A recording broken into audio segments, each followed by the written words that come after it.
אתה שופט? כן. אפקט המכשפה.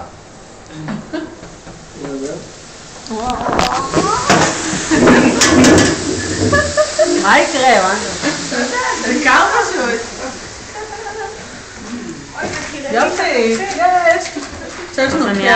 זהו, זה שלגון. עכשיו אני כן. גרמן של גלידה. זה כבר מצב שאפשר להתחיל למזוג או שצריך עוד? עוד טיפה. תפסיקי. רגע, תן לי שנייה לשמוע את הגושים.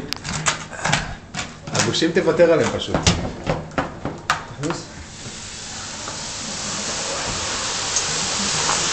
וואי, חבר'ה.